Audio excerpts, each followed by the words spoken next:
المیدی hospital میں نے ہی رقبہ خریدا، میں ہی تعمیر کروا رہا تھا۔ تو تعمیر کے آخری مراحل کے اندر جب مجھے روا سے فون آیا کہ آپ کا اس مہینے کے بل دوسرے مہینوں کی نسبت بہت زیادہ ہیں، تو مجھے روا بلوایا گیا۔ تو جب میں نے دیکھا کہ بل کے اوپر احسان اللہ چیمہ نے انتہائی کرپشن کی ہوئی تھی، اور جو کہ وہاں کا ناظم اعلیٰ تھا، میں کیونکہ نائب ناظم تھا، وہ ناظم اعلیٰ تھا،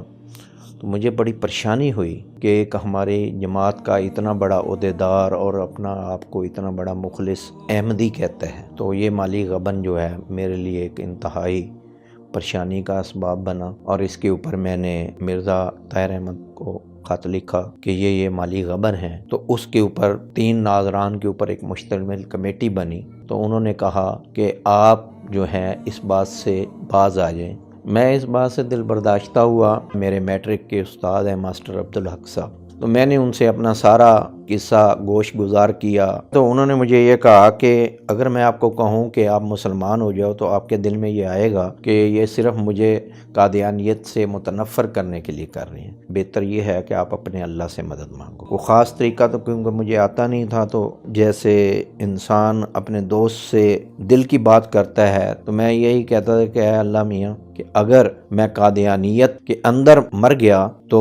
میں آپ کا مجرم نہیں ہوں، تو یا مجھے کوئی اللہ تعالیٰ کوئی سیدھا راستہ دکھا دیں۔ تو یہ کافی دن میں عبادت کرتا رہا اللہ کی، اور کثرت سے درود شریف بھی پڑھتا رہا۔ اس دوران مجھے ایک رات ایک خواب آئی۔ خواب یہ تھی کہ میں نے اپنے جسم کے اوپر ایک کوہڑ کی بیماری کو پایا، انتہائی بے ہنگم سا جسم ہو گیا تھا، اس کے اوپر ایک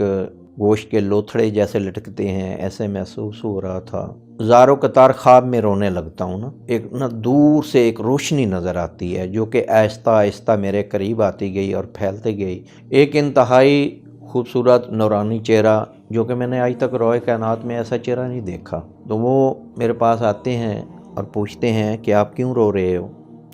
تو میں نے کہا کہ کیا یہ جو میری حالت ہے یہ رونے کے قابل نہیں ہے؟ تو انہوں نے میرے سر پر ایسے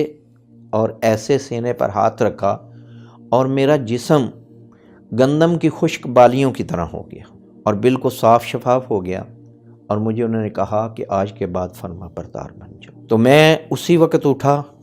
وضو کیا، اور اپنے اللہ کو گواہ بناتے ہوئے نبی پاک صلی اللہ علیہ وسلم کو خاتم النبیین مانتے ہوئے مرزا مردود پر لعنت بھیج کر قبول اسلام کر لیا۔